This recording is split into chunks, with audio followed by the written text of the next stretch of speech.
Hello welcome back to channel ஜோப் சரி Tamil. Post office GDS வேலை வாய்ப்புக்கான மெரிட் லிஸ்ட் வந்துருச்சு. நிச்சயமாக நீங்கள் செக் பண்ணியிருப்பீங்க அப்படின்னு சொல்லி நினைக்கிறேன். அதாவது இந்த 2025 வந்த ஷெட்யூல் 1க்கானது. அது என்ன ப்ரோ ஷெட்யூல் 1 அப்படின்னா, வருஷத்துக்கு 2 முறை இந்த ஜிடிஎஸ் வேலைவாய்ப்பு வரும். ஷெட்யூல் 1 அப்படிங்கிறது இப்போ வந்திருக்கு. இன்னும் ஒரு 4 மாதத்தில் ஷெட்யூல் 2 அப்படின்னு சொல்லி திரும்ப இந்த வேலைவாய்ப்பு புதிதாக அப்ளை பண்ணுறவங்களுக்கான ஒரு வாய்ப்பாக இருக்கும். ஓகே, மெரிட் லிஸ்ட் 1 அப்படிங்கிறத நீங்கள் வெப்சைட்லேயே செக் பண்ணிக்கலாம். இந்த வீடியோவில் மெரிட் லிஸ்ட் 2 எப்போ வரும், அதில் என்ன கட் ஆஃப் இருக்கும் அப்படிங்கிறத நான் அந்த வீடியோவில் உங்களுக்கு சொல்ல போகிறேன். டேரெக்டாக இந்தியா போஸ்ட் அஃபிஷியல் வெப்சைட் உள்ளே வந்துடலாம். டேரெக்டாக அந்த இடத்துல பாருங்கள், உங்களுக்கான அந்த மெரிட் லிஸ்ட் 1க்கான லிங்க் இருக்கும். ஸோ அதில் நீங்கள் கிளிக் பண்ணால் ஸ்டேட் வைஸ் கொடுத்துருப்பாங்க. இதில் நம்ம தமிழ்நாடு அப்படிங்கிறத கிளிக் பண்ணால் list of shortlisted candidates அப்படின்னு சொல்லி ஒரு பிடிஎஃப் இருக்கும். இதுதான் பார்த்தீங்கன்னா மெரிட் லிஸ்ட் 1. அடுத்து மெரிட் லிஸ்ட் 2 வரும், கீழே ஒரு அப்டேட் பண்ணுவாங்க. அடுத்து merit list 3, 4, 5 up to 6 merit list வரையும் வர்றதுக்கான பாசிபிலிட்டி நிறையா இருக்குது.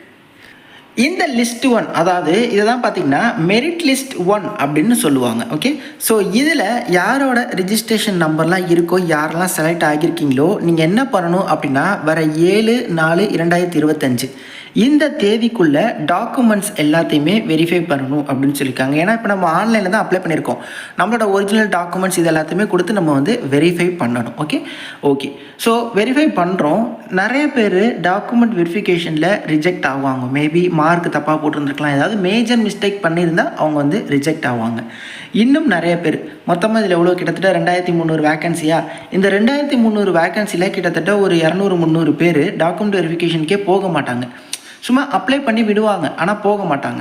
ஸோ அதில் ஒரு 200-300 இந்த டாக்குமெண்ட் வெரிஃபிகேஷனில் ரிஜெக்ட் ஆகுறவங்க, அது எல்லாரையுமே சேர்த்து மெரிட் லிஸ்ட் 2 அப்படிங்கிறத ரிலீஸ் பண்ணுவாங்க. எப்போ ரிலீஸ் பண்ணுவாங்க அப்படின்னா, இந்த 7/4 இந்த மெரிட் லிஸ்ட் 1க்கான அந்த டாக்குமெண்ட் வெரிஃபிகேஷனுக்கான டேட் முடிஞ்சு அதுலேருந்து ஒரு வாரத்துலலாம் உங்களுக்கு மெரிட் லிஸ்ட் 2 அப்படிங்கிறத ரிலீஸ் பண்ணுவாங்க. ஸோ நீங்கள் அதுலேயுமே செக் பண்ணலாம். ஸோ உங்களுக்கு வாய்ப்பு கிடச்சிது அப்படின்னா உங்கள் ரிஜிஸ்ட்ரேஷன் நம்பர் அங்கே இருக்கலாம். ஸோ இந்த மெரிட் லிஸ்ட் 2 பொறுத்த வரையுமே நம்ம இந்த இதுக்கு இவங்களுக்கு கிடச்சிரும், இந்த இதுக்கு இவங்களுக்கு கிடச்சிரும் அப்படிலாம் கிடையாது. ஃபார் எக்ஸாம்பிள், இந்த இடத்துல பாருங்களேன், எஸ்சி 96% எடுத்தவங்களுக்கு இந்த அரக்கோணம் டிவிஷன் ஆர்காட் எஸ்ஓவில் கிடச்சிருக்கு. இந்த 96% எடுத்தவங்க ஒன்று டாக்குமெண்ட் வெரிஃபிகேஷனுக்கு போகாமல் இருந்திருக்கலாம், இல்லை போய் ரிஜெக்ட் ஆகியிருக்காங்க. அப்படின்னா இந்த 96க்கு அடுத்து அந்த ஏரியாவில் அந்த எஸ்சி கமிட்டியில் யார் இருக்குது அப்படின்னு சொல்லி பார்ப்பாங்க. அவங்க ஒரு 95.5 எடுத்திருப்பாங்க. அவங்களுக்கு அந்த வாய்ப்பு லக்கீலேயே கிடைக்கும். ஸோ அதாவது மெரிட் லிஸ்ட் 2 அப்படிங்கிறது மெரிட் லிஸ்ட் 1ல் இருக்கிறவங்களோட ஸ்டாண்டை பொறுத்து அவங்க போகிறாங்களா, செலக்ட் ஆகுறாங்களா இல்லையான்ட்டு. இது பார்த்திங்கன்னா ஒரு குலுக்கல் முறை மாதிரி தான்.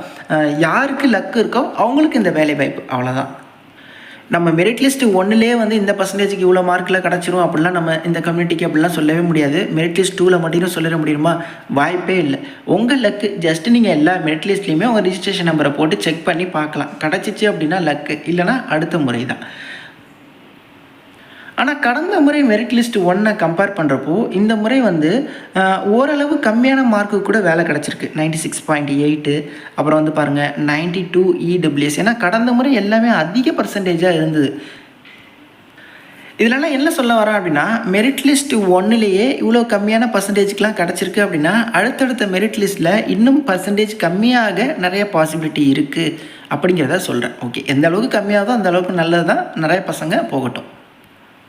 இந்த போஸ்ட் ஆஃபீஸ் ஜிடிஎஸ் வேலைவாய்ப்பு தொடர்பாக வேறு எதுவும் சந்தேகங்கள் இருந்தாலும் நம்ம கமெண்ட் பாக்ஸில் மென்ஷன் பண்ணுங்கள். கண்டிப்பாக நான் உங்களுக்கு ரிப்ளை பண்ணுறேன். இந்த ஜிடிஎஸ் வேலைவாய்ப்பு ஒரு அரசு வேலைவாய்ப்பா அப்படின்னு கேட்டிங்கன்னா, அரசு வேலை கிடையாது. பட் பர்மனண்ட்டான வேலைவாய்ப்பு தான். ஆனால் அரசு வேலைக்கு போகிறதுக்கு உங்களுக்கு வாய்ப்பு இருக்குது. இந்த ஜிடிஎஸ்ஸாக நீங்கள் 3 வருஷம் சக்ஸஸ்ஃபுல்லாக வேலையை கம்ப்ளீட் பண்ணிட்டீங்க அப்படின்னா, இந்தியா போஸ்ட்டிலிருந்தே மத்திய அரசு வேலைவாய்ப்பு எம்டிஎஸ் பதவி வரும். அதுக்கு இந்த ஜிடிஎஸ் எல்லாம் யாராக இருக்காங்களோ, ஜிடிஎஸ்ஸாக யார் மட்டும் இருக்காங்களோ அவங்க மட்டும் அப்ளை பண்ணலான்னு சொல்லி ஒரு நோட்டிஃபிகேஷன் வரும். அதில் நீங்கள் அட்டன் பண்ணி உள்ளே போயிட்டீங்கன்னா நிரந்தரமான மத்திய அரசு வேலை, வேறு லெவல் சம்பளம். இங்கே பர்மனெண்ட் ஜாப் தான் இந்த ஜிடிஎஸ் அப்படிங்கிறது.